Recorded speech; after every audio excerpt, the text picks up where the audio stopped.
This is a transcript for Tsem Rinpoche.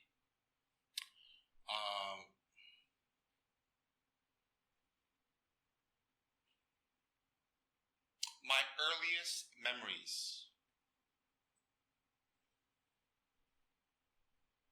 was walking down a lane in Taiwan, Taipei to be exact, Taipei, not Taiwan, and I was going to go for a haircut because our school required young boys to have crew cuts.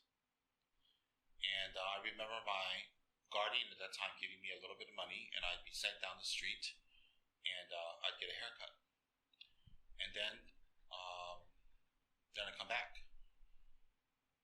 That's some of my early memories. And then from time to time, my maternal grandmother, Min, would come to visit me and bring me sweets and toys and new clothes, which was a very joyous time because my guardian at the time didn't really take very good care of me. She was paid to take care of me, so she just did the minimum. She didn't do much.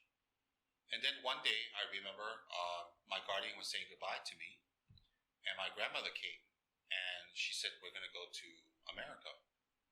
And being 6 years old at the time, I don't really know what America is or what to think of it. But I felt kind of sad leaving my guardian. And I went with my grandmother, who I was very affectionate with because she has always been visiting me from as long as I can remember. And we were at the airport, and I remember clearly going on Pan Am Airlines, P-A-N-A-M, second word, which is defunct now. It doesn't, it's not working anymore, that airlines. And I arrived. I fell asleep and I arrived. And when I arrived, my grandmother took me to this lady's house in Philadelphia. And her name was Deva Rinpoche. And she had 2 sons. And she had her husband. And my grandmother told me that that's her daughter. And so of course I was very young. I didn't put 2 and 2 together. And so I'm with my maternal grandmother. I'm staying at this lady's house named Deva Rinpoche. And she has 2 other sons and her husband. And then that's where I stayed. And the very next day, this couple, Dana and Boris Bugayev, drove up from Howell, New Jersey. And I was introduced to them. And then my grandmother said, "Oh, these are your parents. And you may call them mother and father." Then I remember debating back and saying, "No, they're not my parents. I don't know who they are." And my grandmother says, "No, they're your parents. You have to say mother and father." And I was very confused because I don't know these people. And it's very hard for me to just call them mother and father. But I obeyed. And so I was packed off into the car with them. They had a huge white LTD Ford. And then they drove me back to New Jersey. And then there I was with this Mongolian couple. And they had a daughter at home. And I was part of their family. And so ever since then, I was told that they're my family. They're my real family. And that's how I lived for a few years. And once in a while, this lady that I met in Philadelphia, Deva Rinpoche, used to come and visit me in Howell, New Jersey. And her mother, my grandmother, would come and visit me very often also. So I just couldn't put I couldn't put 2 and 2 together. I couldn't figure out who was Deva Rinpoche, why she would come and visit me. My grandmother visited me, but my grandmother is not the mother of the parents I'm with in New Jersey. So that was really confusing. But as a kid, you don't think too deep, you just accept what adults tell you. So here I am with my parents, Boris and Dana Bugayev, and my grandmother, Min, and then her daughter, Deva Rinpoche, would be all in one house. And Deva Rinpoche told me she's my aunt. How she became my aunt, I couldn't connect either because I don't know how they're all connected. They wouldn't tell me. And that's how I lived for a few years. And one day I was at my cousin's house. Fast forward a few years. One day I was at my cousin's house. My cousin Tsagan's house. Tsagan. And I was just hanging out at their house and playing with my other cousins and all that stuff. And, we had a good time. And by now, I just felt they were my family. These are my aunts. These are my cousins. And I didn't think anything more. But Tsagan leaked out that I'm adopted. think I had a little argument with Sagan for whatever reasons. I was a kid, and I talked back, and she kind of said that you're adopted, and that they're not my family. And I went, huh? And I was really taken aback, and I was quite hurt and quite devastated. Because why would she say that to me? Just think, when you believe a family is your family, and you believed it all your life, and someone tells you, no, it's not true. For a little kid, would that be devastating? I was maybe 10 or 11 years old, maybe 12. And then I started connecting the dots. And then I met some other cousins. One of them is another one that I love very much, Toktun. And she used to tell me some information. And she would say to me, I would ask her, are we really family? Who am I? Can you please help? And she's quite reluctant to say anything. Not because she was not nice or anything, but I think she wanted to protect my mind, because she did love me. And I was very close to cousin Toktun, Toktun. And we used to call her Gaga, Gaga. That was the Mongolian for, like auntie or older cousin. It's respectful. So Gaga Toktun would always tell me a little bit here or there. Finally, she told me one day that,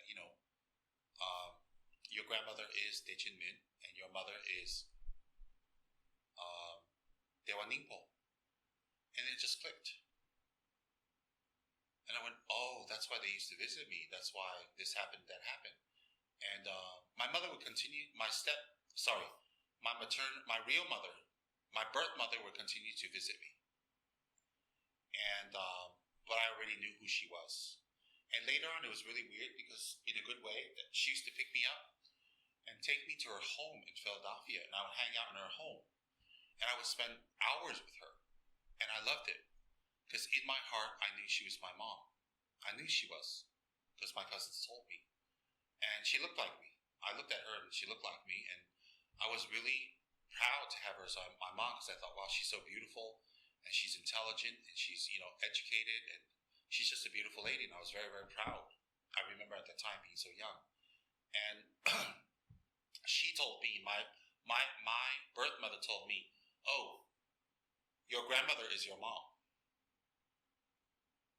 And that threw me off again. Like, my grandmother is my mom, like your mom is my mom. That's really confusing. So I said, okay, whatever. I didn't want to think anymore, because by now I had so many moms, I don't know what to think anymore. It's like Twilight Zone. Everybody's my mom. And we had this close relationship, me and my maternal mother, but she always told me she was my aunt. So I would always call her my aunt. I would call her Auntie Deva. And that's how but her mother was my grandmother, and I would call her grandmother. So isn't that kind of weird? You're in these people's house, you call your natural mother auntie, and you call her mother grandmother. And everybody was okay with that. So was I.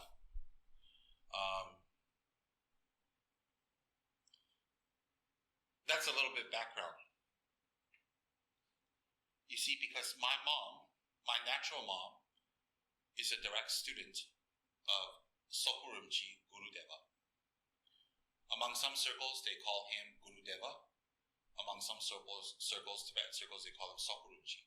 Sopu means Mongolian, so it's the Rinpoche of Mongolia, because he's a Mongol. And some people call him Guru Deva. My mother would call him Guru Deva. It's very respectful. Guru means teacher. Deva is gods, teacher of the gods. So he would be called Guru Deva. And anyways, fast forward. I had gone for one of the Dalai Lama teachings in America. And I think it was Indianapolis. And my mother had lived in Indianapolis at that time. She wasn't in Philadelphia. She was in Indianapolis. I don't know doing what with her two sons. And I called her up. And I said, I'd like to meet. And she agreed. Because I said, I'm going to India. I'm going to be a monk now. She agreed. And then she called me back a little later and said, something came up. She can't meet me. So I said, it's okay. And she said this to me on the phone. She says, you're going to India. You're going to Nepal. And it's quite far away. And you'll be alone. But if you need any help, if you need any assistance, if you are in trouble in any way, go contact Guru Deva and tell him that Deva Rinpoche said so. That's what she said on the phone. That if I'm in trouble in India and I need any help, to contact Guru Deva and say that Deva Rinpoche, Miss Deva Rinpoche, said so. And I just remember that. And so that was the last verbal contact I had with my natural mom. And I went to India. And you can see already there was some care from her for me, which was quite touching. So when I went to India, then I went to Nepal. I went to India in 1987, and I was ordained by His Holiness, the 14th Dalai Lama. And then in December of 1987, after being ordained, I went to Nepal, and I was in Nepal for a short while, and I had to do some things. And it was at that time I had the great honor to go and visit Guru Deva. And my Mongolian was very good that time. I could speak Mongolian quite good. The dialect was Kalmyk. And so I went to meet the great Lama Guru Deva, which I heard from my mom. He's a Mongol Lama, a very high Lama. And I introduced myself. He was very friendly. He was very jokey. He was very nice. And that was it. Then I went down to Ganden Monastery. So after that, I went down to Ganden Monastery. And then in Ganden Monastery overall was quite poor. So most of us monks had very little to eat, and very little rice, and very little bread. And there were some days we didn't even have food. We would just eat some Tibetan samba. And this is not said in complaint, it's just facts. But even though we were very poor, we were all very happy to be there. I was very happy to be there. I didn't care about the poor circumstances. We didn't have electricity much. Water was very, not easy to get unless you go to the pumps, the physical pumps. And food was very difficult. So it was a very poor living condition. So, and I was very happy. But after 2-3 years of being there, 3-4 years of being there, I was really, really financially not doing well. So what I did was this, is around 1990,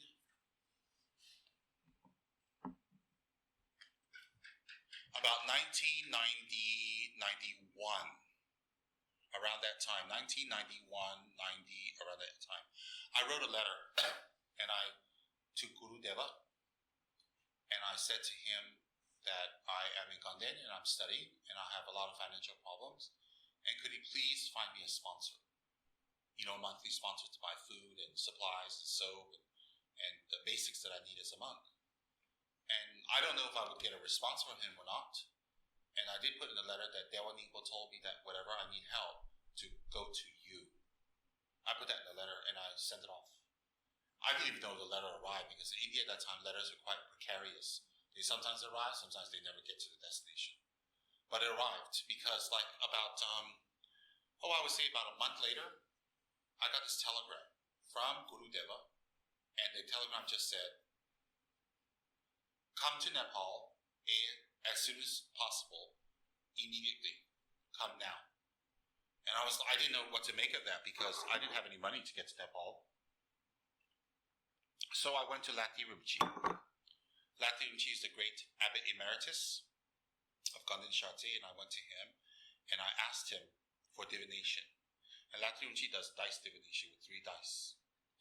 And I told him the whole circumstances in the letter and the telegram, and I said, shall I go to Nepal or not? Because it's a lot of money, it's a lot of effort, and I have to travel quite far. Lati Rinpoche did divination. This is what he said. He said, whatever your obstacle is, whatever your problem is, whatever you're finding difficult to get to Nepal, forget about it, overcome it, borrow the money, go to Nepal. He said the divination came out that all your wishes will be fulfilled, and that it will be very good results, and do not miss this opportunity. So from Lati Rinpoche's divination, which is like clairvoyance, he said, go to Nepal. So when Lati Rinpoche said, I said, okay. So I went to Khyentse Rinpoche. I went to Khyentse Jampa Yeshe Rinpoche, my teacher, and I borrowed 5,000 rupees, and I purchased a ticket, and I went to Nepal. He's the abbot at the time, so I took a loan from him, and I also got permission to leave the monastery, because whenever you leave the monastery, you need permission. And I flew to Nepal. And when I arrived in Nepal, Kathmandu, then I took a a taxi straight over to Guru Deva Rinpoche's house, and his assistant was there to receive me. His assistant's name was Tenzin Chakpa, Trakpa. And they put me up in the guest room. Sopo Rinpoche has a big house, I think 3 or 4 stories in the Bodha area, the Bodhanath area of Kathmandu. And so I was put up in his house, and I was given a special room, and then I went to go meet Sopo Rinpoche. And by this time, my Mongolian has degenerated much more, but my Tibetan was better. So I spoke to Sopo Rinpoche or Guru Deva. Always say Guru Deva, don't say Sopo Rinpoche. I talked to Guru Deva because it keeps slipping as Sopo Rinpoche, but it's actually Guru Deva. I was talking to Guru Deva in broken English. In broken Tibetan and broken Mongolian, but we communicated quite okay. And I spent quite a lot of time with him. And this is what he said to me. He said, in a few days' time, I'm going to introduce you to a sponsor. This sponsor, if you act well and behave well, will take care of all your needs and take care of all your finances and be very good to you. And this sponsor is wealthy, and he is one of my sponsors too. And I was like, wow, he sponsors you? Guru Deva says, yes, not everything, but he sponsors me. And now I'm going to give him to you. And he's going to sponsor you, but you're going to have to impress him that you're doing your studies, you're a good monk, because he's not easily fooled. So I kind of gulped and went, gulp, because I'm not really, like, how to say, the model monk. So I'm like, okay, so this guy is from where? It's like he's from Taiwan. He's Tibetan. And his name is Mr. Lobsang Gyatso. So Guru Deva told me he's from Taiwan. His name is Mr. Lobsang Gyatso. He's wealthy, and he's one of Guru Deva's own sponsors. And he's coming here to sponsor me. And I said, why did you rush me up here? He says, because this Mr. Gyatso is coming here. So you might as well come up and meet him and let me introduce you. So I just said, wow, I was so amazed that Guru Deva would do this for me. And then that's what happened. In the next few days I spent time with Guru Deva. I used to go talk with him. He'd be very jokey. He'd tell me stories. He's very direct. He's very funny. He's extremely witty. Guru Deva Rinpoche was extremely witty, very funny, and he had very funny facial expressions. After he says something, he looks at you in such a way that you just have to burst out laughing because it's so entertaining. I mean, he's really a great Lama. Really great. He's warm. Very, very warm. Very kind. Anyways, very grandfatherly. Anyways, after 2 or 3 days, Mr. Lobsang Gyatso came. And he's a medium height, nondescript Tibetan man, strong features, and very penetrating eyes. And after that, every day I would go and have lunch with him. Because before this I was having lunch by myself. But after this, Guru Deva told me, go have lunch with him. Or go have dinner with him. Just hang out in his room with him. He's your sponsor. He should know you better. So I said, okay. And it was really uncomfortable because my Tibetan wasn't wonderful. And this man spoke only Tibetan and Chinese. I don't speak Chinese. And so I talked to him, and he asked me who my background was. I said, I don't know. He asked me who your mother is. I said, I don't know. He asked me who your father is. I said, I've never met my father. I don't know who my father is. I said, honestly, Mr. Gyatso, I don't even know what race I am. I don't know if I'm Chinese, if I'm Mongolian, if I'm Tibetan. I have no idea. Because nobody would tell me who my parents are. And then Mr. Gyatso asked me something that was really weird at that time. He said to me, well, if you knew, what would you do? If you knew who your father was, what would you do? That caught me off guard because people don't ask you things like that. What would you do with your father? What would anybody do with their father? I love him. I be proud of him. I communicate with him. I visit. Hopefully he'll visit me and we'll have a relationship. That's what I told Mr. Gyatso, like what else would I do with the dad? And he said, okay. And, and Mr. Gyatso smoked cigarettes, so he'd be smoking and talking to me. And that was it. And he said, what do you intend to do? I said, well, I intend to go to Ganden to study, and I want to do retreats, and I'm living with a very great Lama, and I have a great teacher there. I said, my root teacher has passed away, but his student, Tsem Rinpoche, is my teacher, and I'm very fortunate. And he says, well, what do you want? What do you want now? I said, I need some sponsorship. I told him directly. I need to buy robes, I need to buy clothes, I need travel money sometimes because I need to go for teachings in Dharamsala. That time I would go for teachings to the Dalai Lama and or Sarah, and I would need traveling money and all that. And I said I need food money, oil money, and medical money. So he says, okay. He says, well, you be a good monk, you study well, and I'll send you money every month. And I was thinking to myself, like, how much? But I didn't voice that to him because I didn't want to sound greedy. So I didn't say like how much, like sign on the dotted line. But he said he's going to send it to me every month. And I just said, okay. But I'm just kidding. I wasn't really greedy. And I was just grateful. And because you see, when you have nothing and someone's going to give you something, it's something compared to nothing. So whatever it is, it's always great. And that's how I think. And, well, it was really interesting because I started having lunch and talking with him every day more and more and more. And I wasn't particularly impressed with him, except that I found out that he is originally from Golok, Amdo area of Tibet. And that when he was very young, he had come to Trehor, Chehor, but you pronounce, it's spelled Chehor, but it's pronounced Tu. He's from the Tu part of Tibet, where he kind of stayed in his adult years, and he was a monk of Drepung, and he was an assistant of Trungsa Rinpoche, Trungsar. And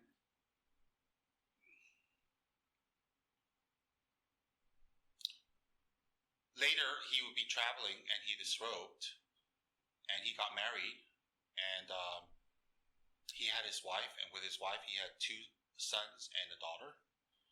And but he still continues to serve Trungsa Rinpoche by being his sponsor. And also that this man also has a Tibetan school in Taiwan where he would have all the Tibetan kids, because apparently there's a lot of Tibetans in Taiwan. They will come to his school to be educated in Tibetan language so they don't lose their culture. So he would have a school there. And I was also told that he's very close to the Dalai Lama, and he would call the Dalai Lama and give updates about the school because the Dalai Lama was very interested in the update about the school. And because Dalai Lama wants to preserve Tibetan culture through these kids in Taiwan. So that's what I found out about Lobsang Gyatso, and that his Lama's reincarnation was currently in Drepung Losling Monastery, which I didn't know. And later, I used to visit this Lama. We became kind of, we were friendly. We were a little friendly. And so what happened was later on,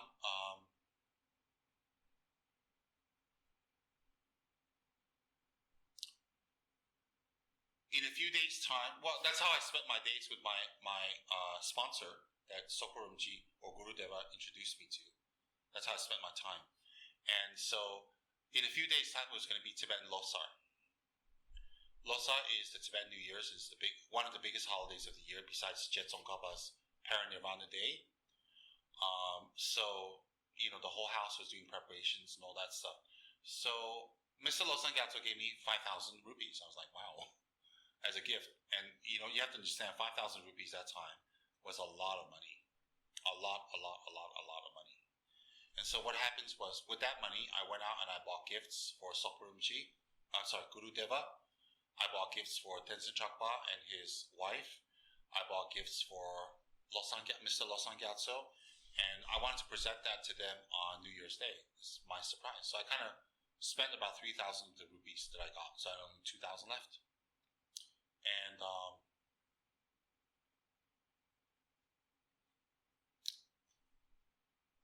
while I was there, it was really weird because, in a good way, because Khyabji Ganchen Rinpoche was also staying nearby. And he was there. So I went to visit Ganchen Rinpoche and I told him exactly what happened. And Ganchen Rinpoche was very happy for me. That's good. It's good you got a sponsor and all that stuff. And then I went back to Guru Deva's house and I was there. And Losa came around. So that morning I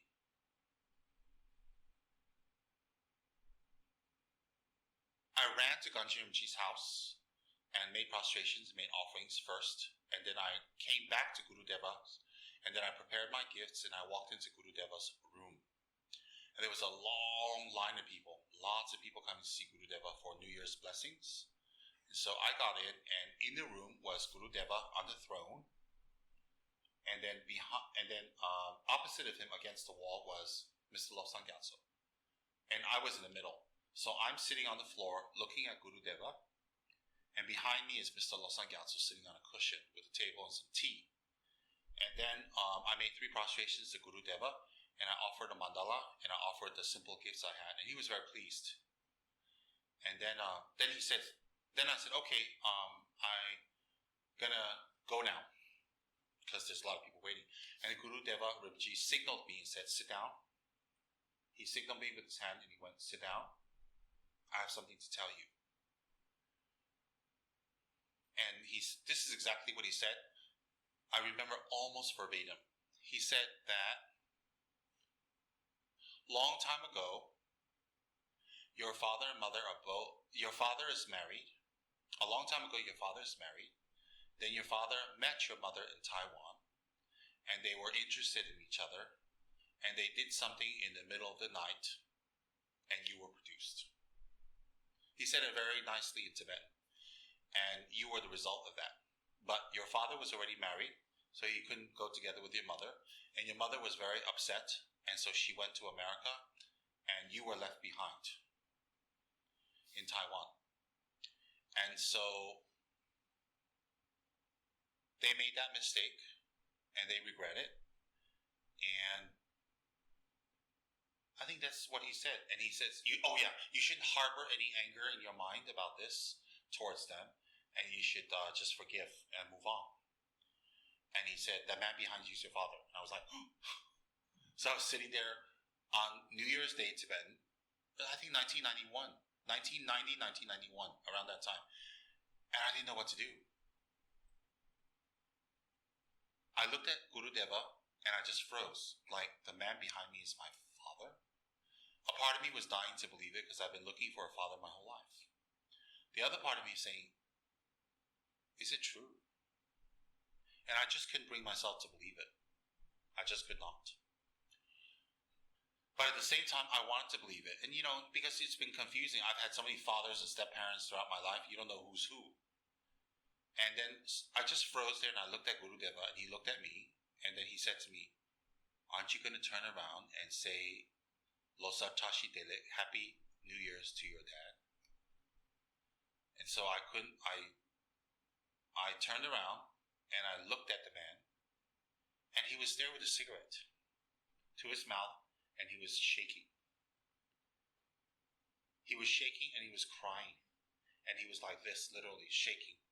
He was so nervous, and he was just all these tears were coming down his face. And then I believed he was my father.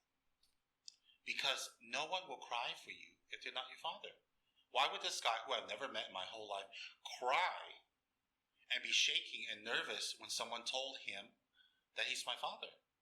So at that moment when I looked at him, I said, okay, he's my father. I believed it. And then I went up to him and I embraced him, and he embraced me back, and he said to me in my ear, he said, please forgive me. That's okay, he's my father. Because he's asking me to forgive him for the years that he didn't take care of me. And then and he was crying and crying, and he's very manly, so he didn't want me to see. He said, okay, you go out the room now. So I said, okay, I'll see you later. He said, yeah, I'll see you later. Because he was wiping his tears away. And you have to understand, he's very manly, he's very masculine. He doesn't drop tears, and there he is, crying like a baby. And Sopa Rinpoche just said to me, are you happy? No, Sopa Rinpoche just looked at me and said, okay, and smiled and said, see you later. So I went outside, and Sopa Rinpoche's attendant's wife turned around and said to me, are you happy you met your father? I said, yes, I'm happy. But I was quite emotional. It's a lot to drink in for one day after a lifetime looking for your parents. So I went to my room and I just cried, and I washed my face, I cried, I remember going to my room crying and just not knowing what to think. But in my heart, I knew it was real. But I guess what I was afraid of is someone's going to come and say, oh, it was a lie also. And it would be taken away. So I didn't want to believe it, because I thought that someone would take it away again. Because I've been told the one in Taiwan, I have one set of parents in Taiwan, my guardians, they're my parents. Then later, they told me they're not. Then I went to America, and then I have another set of parents, then I'm told they're not. Now I have a new set of parents, and I'm just afraid someone will say, this is not your parents either. And so I was in my room and I was crying, and then I went to visit Ganji Rinpoche again. And I told him what happened. He says, oh, how good, you met your father today for the first time. And I thought, yeah, Ganji, that's such good news, that's really, really wonderful. And Ganji was congratulating me, he was happy, he gave me a kata. And so after that, I was there for another 2-3 days, and I had lunch with my dad every day. I called him Dad, Tibetan, Bala. And like I said, he's a man from Amdo, Tibet. That's the same province as the Dalai Lama. And he was a monk of Drepung, Losaling. And he had this robe, and he had a wife and 3 kids. But while he was traveling, in Taiwan, he met my mom. And when he met my mom, they had an affair, and then I was produced. And because it was an affair, it was a very shameful thing. My mother had me in secret, and then she went to America, to her family, to her husband and wife. She got remarried, and not remarried. She went to America and got married and had another set of kids. And my father went back to his family, and I was just thrown from one adoption place to another. That's basically what happened to me. And what's incredible is now I know the whole thing. I know the whole truth. And so my father told me to be a good monk and to study well, and he'll always take care of me, and that I am his father.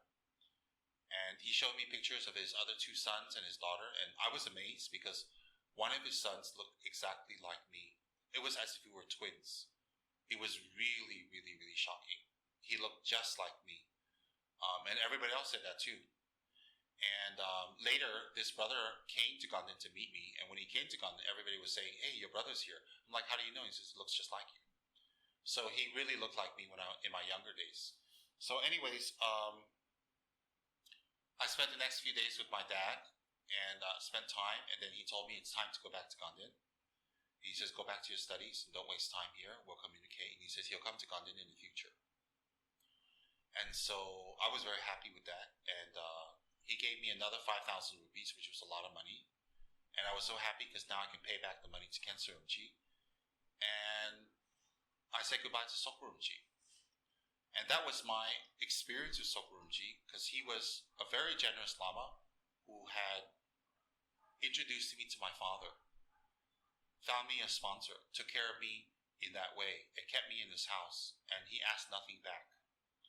And later I found out from other eminent Lamas that Sokpo Rinpoche is a very high incarnation, and he's very devoted to Trijang Rinpoche, and he had printed thousands and thousands and thousands of rare textbooks for Ganden Sera Drepung. He will often sponsor huge statues, he would sponsor huge teachings, he would sponsor Dalai Lama's teachings, and he would do a lot of sponsorship for many, many poor monks, and basically he himself was a great sponsor of Ganden Sera Drepung. And so I was in the presence of a very great Lama who was extremely learned, at the same time kind, and at the same time very devoted to his Lama. And I remember when I used to sit and talk about Sokpo Rinpoche, when I used to sit with Guru Deva Rinpoche, and he'd talk about Trijang Rinpoche, he would be in tears immediately, always. Whenever you talked about Trijang Rinpoche, he would be in tears because he had so much devotion to his Lama. He would fold his hands, his voice would become softer, and he would be very reverential whenever he said Trijang Rinpoche's name. And that moved me because such a great Lama like Guru Deva himself was so devoted to his Lama. So it was a really, really good lesson for me too. My experience with Guru Deva was he was kind, he was generous, he was extremely giving, and he just wanted good things to happen for other people. And if it wasn't for him, I would never have met my Lama. If it wasn't for him, I would never have met my father. I would never have found out who I am and where I'm from. This is all due to his kindness. And you have to understand, I don't even know him before this, and he did all that for me. And in the subsequent years, I met him once or twice, but then after that, he moved to Mongolia, and I never had the chance to see him again. And later I found out he passed away at 100 years old, very clear and lucid. Then I went back to Ganden. I went back to Ganden Monastery after saying goodbye to my dad, and then within a few months, the abbot of the monastery found out that I'm a reincarnated Lama and got a seal from the oracle and also approval from the Dalai Lama to enthrone me. And so to enthrone me, it would involve some finances of offering tea and bread to all the monks in the monastery, offering gift to the monastery, and offering tea and bread and gifts to one's kamsen, which is mine was Bogang kamsen. So that we call that in Tibetan chada, Chakdak, chada. So the chada that I'm a reincarnated Lama of Ganden Monastery came with a red seal and approved by the Dalai Lama. So I was to be enthroned, and this was in the abbot's hand. And so the abbot at that time was Tsem Rinpoche, Jisan Jamba Yishi. And so it was really funny because a few months later, my father came. And my father met Tsem Rinpoche and spoke with me, and he sponsored the whole ceremony as per tradition for my enthronement. And on top of that, he also gave money to build me a new house. So my father got me a piece of land in the monastery, also built me a new house, and sponsored me every month. And at the same time, he also sponsored my enthronement as a Rinpoche. So every Rinpoche that once you get your chada, you have to be enthroned. The enthronement ceremony costs money. So my father sponsored the whole thing. And my father also said to me that my guru, Tsem Rinpoche, is a very good Lama and that I should follow him and listen to him. And he was very pleased to meet him. So now my father's building me a new house. My own house, it's called Tsem Rinpoche. It's still there in Ganden now. And he's sponsoring me every month, and I have more than enough food. And then he sponsored the enthronement. And all this came because of Guru Deva Rinpoche. And I went there to do this because Lati Rinpoche's divination told me, do not miss this opportunity. Go and do it. So I know Lamas have clairvoyance. I know Lamas have powers because I saw what happened. So because of Guru Deva, I met my father. And it filled a very huge void in my life of not knowing who I am.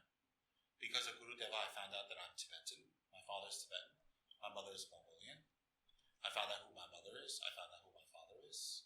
Because of Guru Deva Rinpoche, I got a sponsor. I got my house built by my father, and my enthronement was done. Everything was done. And a few months after that, my brother from Taiwan came to visit me. And he told me that he was very happy to meet up with me and very happy to see me. And that he's been telling our father to look for me for many years now. And that they had been looking for me for a few years, and they finally found me. And so that's how it came to be. And that is my recollection of Guru Deva. Please do not think that that's all Guru Deva ever did in his life. He did a lot more than that, which I will not retell here, but he is a great Lama and I owe him quite a lot. So that's how the story is. Thank you.